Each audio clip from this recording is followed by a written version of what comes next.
Alam nyo, kung kayo lang nag-aaral ng Biblia, dapat una nga ang Diyos eh. Una. Iibigin mo ang Diyos ng una sa lahat.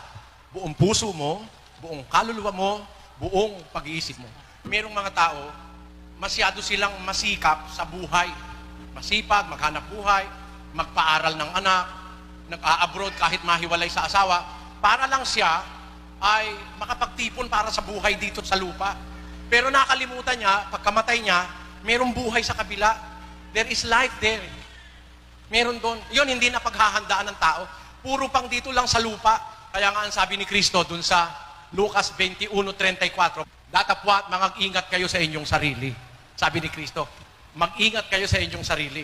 Baka mangalugmok ang inyong mga puso sa katakawan at sa kalasingan at sa mga pagsusumakit sa buhay na ito. Yon. Dumating na bigla sa inyo ang araw na yaon na gaya ng isang silo.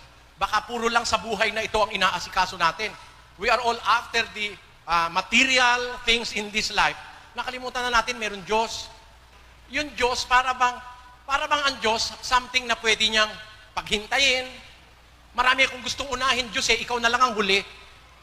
Kaya lang makikilala, aalalahanin ng Diyos. Pag may sakit na, masakit na dibdib, hindi na makahinga, may sakit na sa puso, doon lang naalala ang Diyos. Pag masakit ay marami, ang pangako marami. Pag gumaling at bumuti, ang Diyos ay hindi masabi.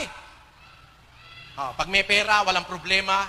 Anong mananalangin sa Diyos? Hindi. Pag may pera, pupunta sa sine, magpapasyal, pupunta sa beach, mamimili sa supermarket. Yun ang gusto ng tao. Lahat ng bagay sa buhay. Pero yung para sa Diyos, lagi na lang huli. Pag mamamatay na, Jesus Maria Joseph. Pag mamamatay na siya, Jesus Maria Joseph, ligtas na siya nun. Hindi po ganun eh. Alam nyo, kung kayo lang nag-aaral ng Biblia, dapat una nga ang Diyos eh. Una. Iibigin mo ang Diyos ng una sa lahat. Buong puso mo, buong kaluluwa mo, buong pag-iisip mo. Tibuo kakasing-kasing mo, kalag mo, at saka kinabuhi mo. Yan. Buong buo na ibigin mo ang Diyos, una sa lahat. Tayo, huli na ang Diyos eh, sa maraming tao. Mag-usisa tayo tungkol sa Diyos. Baka mahuli kayo.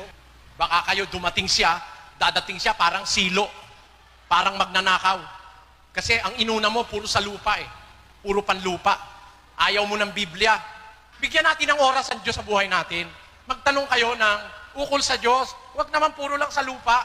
Kasi pagka puro panlupa ang tinitignan natin, doon sa 4:18 ng Ikalawang Korinto, ganito nakalagay doon eh. Samantalang kami ay nagsisitingin, hindi sa mga bagay na nangakikita, kundi sa mga bagay na hindi nangakikita. Bakit? Sapagkat ang mga bagay na nangakikita ay may katapusan, datapwat ang mga bagay na hindi nangakikita ay walang hanggan. Basahin nga natin sa Bisaya. Samtang wala kami magatanaw sa mga butang nga makita, kundili sa mga butang nga dili makita. Kaya ang mga butang nga makita, mga umalagi lamang. Apan ang mga butang nga dili makita, mga walay katapusan. Ayan. That is the difference between things visible and things invisible. Tayo, ang lagi nating tinitignan, lagi nating pinagpapahalagahan yung nakikita lang. Things that are visible, material things. Yung bagay na hindi nakikita, baliwala sa atin yun eh. Dapat sana baligtarin natin.